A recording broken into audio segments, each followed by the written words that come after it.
What's up, guys? Crack back with another pack. Okay, guys, we got an update. We got an update on DK. If you guys remember my last video, the one before the last with YSL Mondo, DK was featured in that video, and DK turned himself in to the courthouse that day. He thought he was going to get bond, and remember, his lawyer was the individual that stated that Fani Willis was his big sister. If you don't remember, you guys can go check out the video, YSL Mondo, under the YSL Georgia Rico playlist on Audio Crack 22. When I play this clip, I want you guys to listen a little close. I'm going to stop it a couple of times and drop some knowledge in there in between, because I want you to understand that I believe I was right about a couple things, such as they are trying to put YSL DK as a founder. So I'm going to play this clip, stop it a couple of times, and then we're going to get out of here. Okay, let's get to the clip now. All I talk is crack, I can get the brick out. I put in the work and never, no nigga can never just say that I looked. We have new developments in the gang crackdown involving rapper Young Thug. Police arrested more than 24 people, including the artist, and accused them of running a violent gang. We were in court today as a judge denied bond for another man accused of being a co-founder of that gang, known as YSL. Channel 2 investigative reporter Mark Winnie with us live outside the Fulton County Courthouse. And Mark, you were able to have that exclusive interview with Walter Murphy just before he surrendered earlier this month. Yeah, more than 24 defendants in the YSL case. But Walter Murphy stands out for what is alleged about his role in YSL's founding, along with two others, including Young Thug. And for what he told us before his surrender. We believe he is one of the co-founders of the YSL criminal street gang. After the judge's bond ruling against Walter Murphy, the defendant in the YSL case, I'm going to deny bond at this point in time. his lawyer, Jacoby Hudson, admits he went off. He's changed, Judge. He's crying.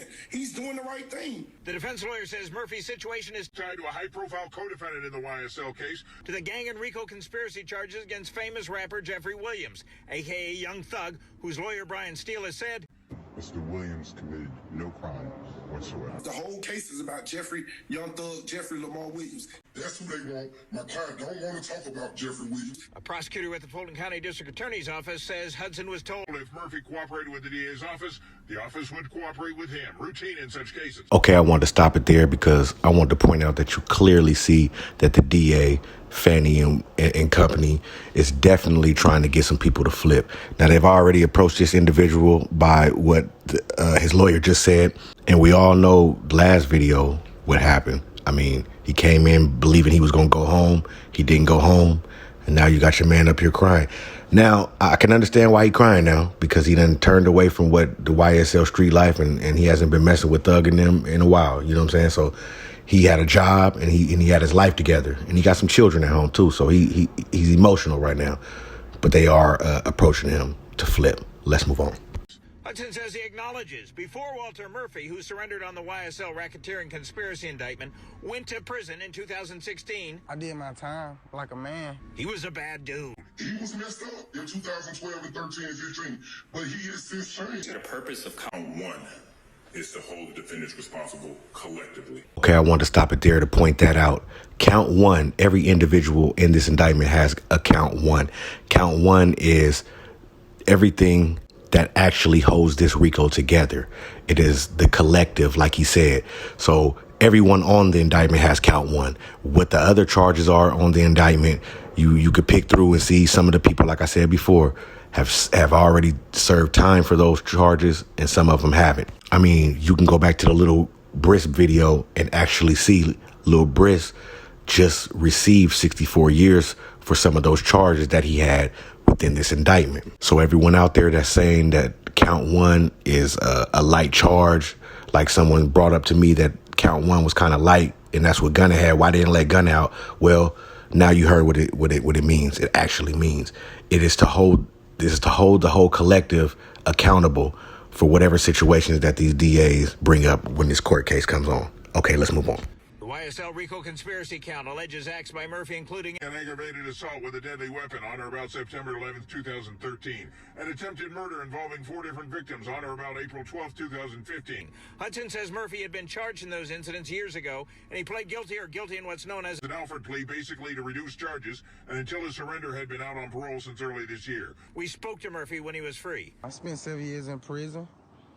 While I was in prison, I stayed out the way. And I just got my GED, completed all my classes, completed the transition center. I transitioned back into the world. I got me a job at the transition center. A prosecutor says a victim in one of the incidents in Murphy's past lost part of his head in the shooting. Hudson says Murphy was present, not the trigger man, in the shooting of a man who lost part of his head. Okay, I stopped it there because I want you guys to understand now. Do you see what I see or hear what I hear? Matter of fact, this is what I'm trying to explain to y'all. They want to bring up this certain situation about this individual that was shot in the head. And I'm sorry that he was shot in the head, but understand where I'm going with this. Now, to the public, all they heard was he was shot in the head, and they're thinking that YSL DK did it. And then at the end, they want to throw in the part of he was just there, but he wasn't the shooter. So it really has nothing to do with the case. I would say it kind of does, because I guess they're going off of his past. But at the same time, right now, we're wrapped up in an indictment. So you got to look at it like, here we go again with just putting stuff out, although it's an indictment. So I guess you got to say that they can say it how they want to say it, but I guess you guys got to understand where I'm coming from with this, where they putting paint where it ain't. Let's put it like that. Okay, let's move on. He has an extensive criminal history. Defense lawyer Hudson acknowledges the pleas he worked out to Murphy's earlier cases, one negotiated and one non-negotiated, were sweet deals. Quick question to my subs. I just need somebody to get in the comment box and answer this question for me. Does he mean that he had took 2 deals prior, before? I'm not really following what he meant by the negotiable and non-negotiable. I understand what that means in real life, but I'm just trying to figure out what he meant with those 2 pleas. Okay, we're going to finish the video out, and then I'm going to come back with my final thoughts. Let's do that now. Please don't forget to like, share, and subscribe to Audio Crack 22 on all platforms. But he maintains Murphy made the most of them. And since his release is not associated with YSL and has held a steady job. Change his tone and changed his life. Now, Hudson says he plans to file a reconsideration of the bond in 90 days. He says he believes Judge Earl Glanville will give the reconsideration fair consideration. The DA's office says the whole case isn't about Young Thug, that it's about a gang called YSL. And its illegal acts, including violence that terrorized this city. Reporting live in downtown Atlanta, Mark Winnie, Channel 2 Action News. Okay, what did we learn? We learned that Mr. YSL DK was denied bond.